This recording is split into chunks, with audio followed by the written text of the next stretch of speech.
7h41 sur France Culture. Bonjour Monsieur Poupardin, bonjour docteur, devrais-je dire. Vous pensez correspondre à la définition du gentleman donnée par Cécile de Carvazoué à l'instant? Alors, si c'est être valet qu'être un gentleman, je ne suis pas un valet, non.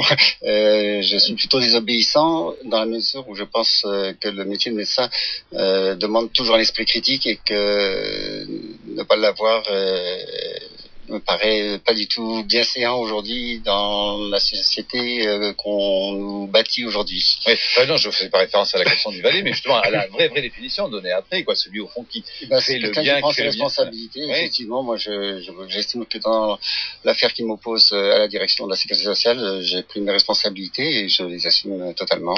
Alors nous allons y venir, juste pour préciser quand même que comme chaque année, vous le savez, le gouvernement a présenté la semaine dernière le projet de loi pour le financement de la sécurité sociale, le PLFSS pour les intimes, docteur Poupardin, et il faut rappeler aussi que créé au lendemain de la guerre, le système de sécurité sociale fête cette année ses 65 ans et quelques millions d'euros de déficit avec les mesures annoncées par le gouvernement pour 2011. On espère ainsi réaliser 2,4 milliards d'économies.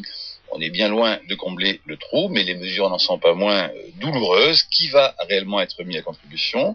Ne risquons pas de pousser les plus pauvres à renoncer aux soins. Bref, c'est l'égalité des Français devant la santé dont il sera question aujourd'hui avec vous. Vous êtes médecin généraliste depuis 34 ans? 34 ans, oui, à Vitry. Toujours dans le même cabinet? Toujours dans le même cabinet, au même endroit. Et j'ai suivi un certain nombre de personnes dans la ville de Vitry. Il y a des gens que vous suivez depuis 34 ans? Bien sûr, oui. Alors vous avez, vous, 64 ans? Oui. Bientôt la retraite? Dans quelques temps, oui. La question se pose. Bon, depuis juillet 2009, rentrons dans le vif du sujet, vous êtes poursuivi en justice par la Caisse primaire d'assurance maladie du Val-de-Marne. Est-ce que vous pouvez nous raconter pourquoi, docteur Poupardin?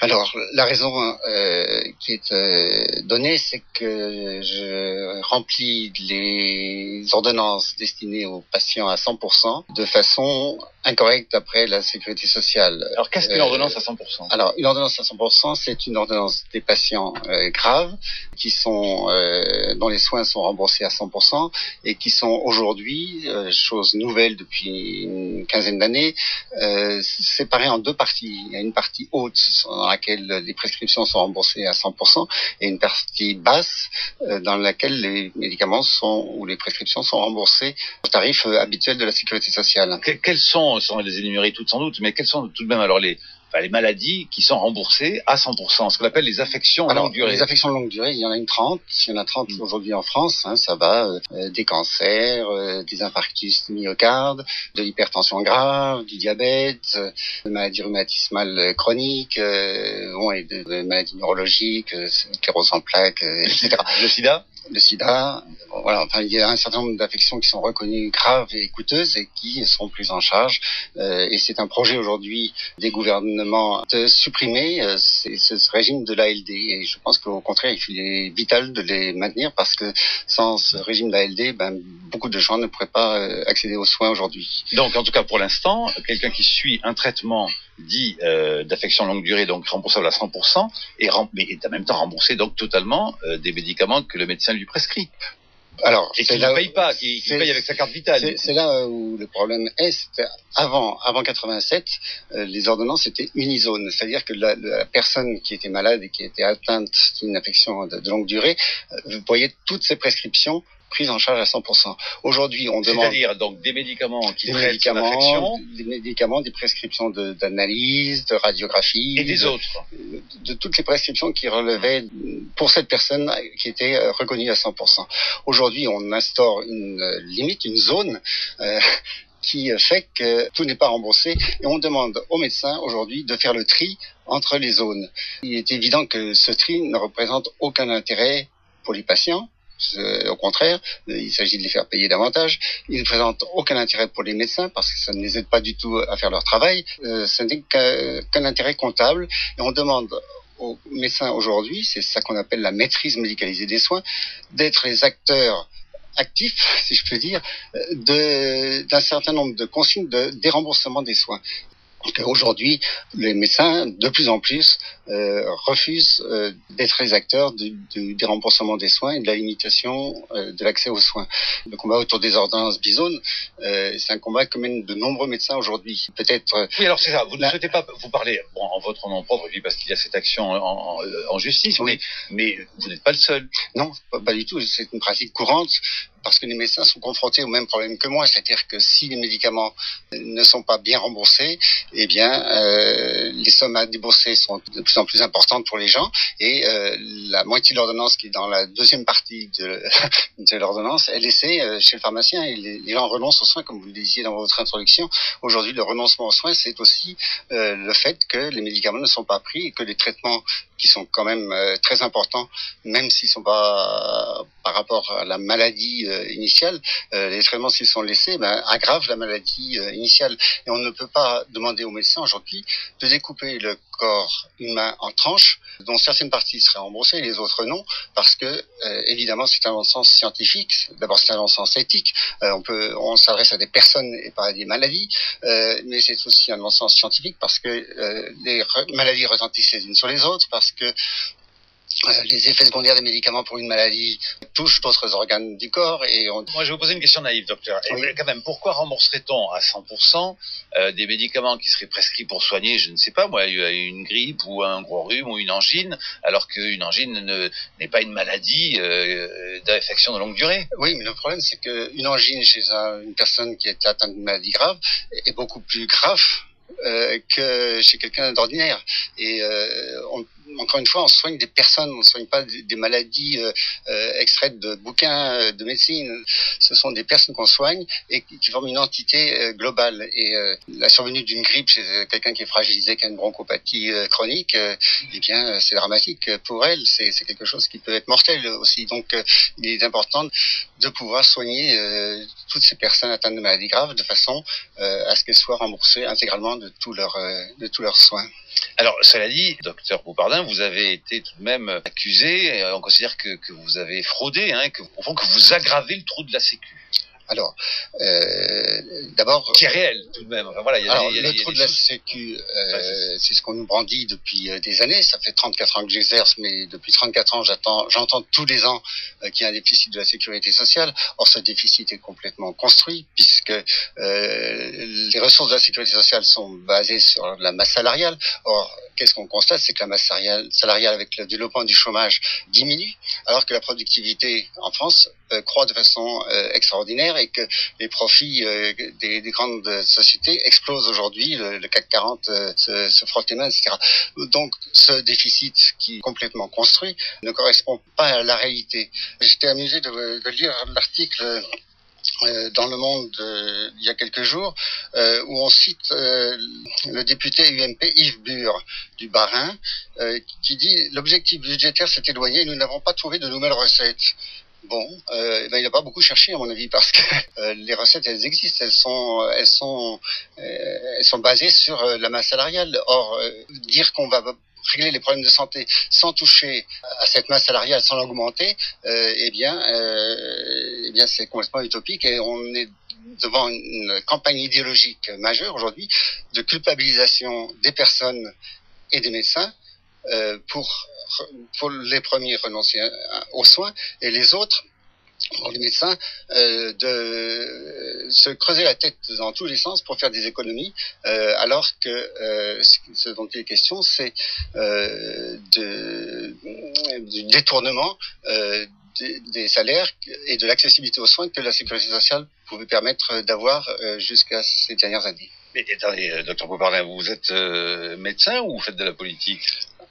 Je suis médecin, je suis engagé aussi. Le combat se situe aussi dans les problèmes antiracistes et politiques également. Mais ça, c'est un discours que peuvent avoir un grand nombre de personnes qui sont à gauche aujourd'hui et qui pensent que la sécurité sociale devrait être un organisme qui permette d'assurer les salariés et les personnes qui travaillent d'un accès aux soins égal pour tout le monde, une répartition des ressources pour se soigner également dans la société. Ce qui n'est plus le cas aujourd'hui, parce qu'on transforme la sécurité sociale aujourd'hui en assurance maladie, et demain peut-être on va la transformer en assurance tout court. Vous trouvez que les 65 ans d'anniversaire sont un bien triste anniversaire? Les 65 ans d'anniversaire de la sécurité sociale, ben oui, c'est un petit peu triste de voir qu'une conquête sociale aussi importante est complètement dénaturée, transformée par des personnes qui n'ont aucun sens de la solidarité et qui essayent de transformer à tour de bras la sécurité sociale en assurance maladie, c'est-à-dire à soigner les personnes selon leurs moyens et pas du tout selon les besoins. Alors, est-ce que vous n'en démordez pas de cette histoire, à savoir qu'une affection à longue durée qui est remboursée à 100% doit rembourser tout médicament prescrit sur une ordonnance, donc du 100%, ou est-ce que peut-être, par rapport à toujours quand même à cette question de déficit de la sécurité sociale, il faudrait peut-être réévaluer ces ordonnances par rapport aux moyens de la personne et du patient qui vient se faire soigner? Est-ce que ça aussi, vous voulez pas en entendre parler? Parce que la question que vous êtes posée, elle s'adresse évidemment par rapport aux gens extrêmement pauvres, défavorisés, qui ne peuvent pas payer la deuxième partie de leurs médicaments.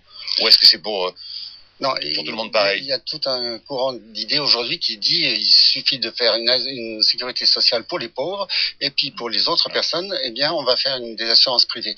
Non, le droit à la santé, c'est un droit pour tout le monde, et quels que soient les revenus des gens, et il faut assurer ce droit de façon égale. Et je pense que aujourd'hui sont exclus du droit à la santé, par exemple, les sans-papiers. Les sans-papiers qui soignez-vous, vous, justement, sans évidemment dénoncer le secret médical? Non, mais quel type de population vous soignez qui vous amène à persister dans votre position de faire ces ordonnances remboursables à 100%?